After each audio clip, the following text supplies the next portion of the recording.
আমাদের মূল কথা হচ্ছে 10 মিলে হাত ধরে মানবতার কাজ করি। আজ যে ঈদ সামগ্রী আমরা বিতরণ করতেছি এটা কোনো দয়া না, এটা আমাদের সামাজিক দায়িত্ব করতে। হ্যাঁ,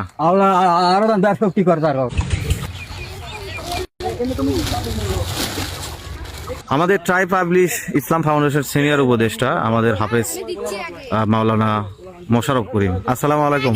ওয়ালাইকুম আসসালাম, কেমন আছেন আপনি? আলহামদুলিল্লাহ। পবিত্র মাহে রমাদানের 23তম দিন অতিবাহিত হচ্ছে, আর 23তম দিনে চতুর্থ জুম্মার দিনে আপনারা মানবতার কাজ করছেন। মূলত এই একটা বস্তায় বা একটা প্যাকেটে কেমন কি আয়োজন যদি বলেন? আমরা এক প্যাকেটে মিনিমাম 10 প্রকার জিনিস রেখেছি। ময়দা সিমাই, লাচ্চা সিমাই, ডালডা, চিনি, মুড়ি, এরকম 10 প্রকার জিনিস আমরা ভেতরে দিয়ে একটা করে বস্তা করেছি। প্রত্যেকজনকে এক বস্তা করে দিব। আচ্ছা, এবং আমাদের এটা অরাজনৈতিক একটা প্রতিষ্ঠান। লোগো দেখতে পাচ্ছেন ট্রাই পাবলিশ ফাউন্ডেশন, যেটা স্থাপিত হয়েছিল 2020 সালে। তাদের উদ্দেশ্য হলো 10 মিলে হাত ধরি মানবতার কাজ করি স্লোগান।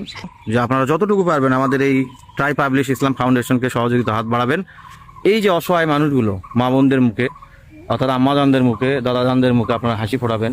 তুলে দেওয়া হলো ট্রাই পাবলিশ ইসলাম ফাউন্ডেশনের উদ্যোগে। স্লিপ দেওয়া হয়েছিল তাদেরকে। ট্রাই পাবলিশ ইসলাম ফাউন্ডেশন নাজিরুল ইসলাম তুলে দেওয়া হচ্ছে একজন অসহায় ছোট বালককে, শিশু বাচ্চা বলতে হবে, আরো একটি সেমাইয়ের বস্তা। আজকে এই যে ছোট ছোট তরুণ যুবকেরা সহযোগিতা করছে আপনাদের, তাদের জন্য কি করবেন আপনারা? দোয়া খাই গো আল্লাহর কাছে। হ্যাঁ, আল্লাহ আরো দেশ কি করে তার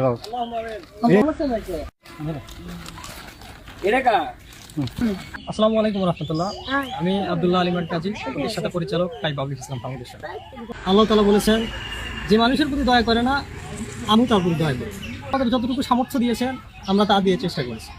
আমরা উপস্থিত পেলাম ট্রাই পাবলিশ ইসলাম ফাউন্ডেশনের সম্মানিত সভাপতি নাজিরুল ইসলাম ভাই। আজকে কেমন লাগছে আপনার এই ফাউন্ডেশনের পক্ষ থেকে? আলহামদুলিল্লাহ, ভালো লাগছে। সবাই আমাদের জন্য দোয়া করবেন যাতে প্রতি বছরই এভাবে আমরা সেমাই এবং অন্যান্য যাতে কিছু দিতে পারি আমরা।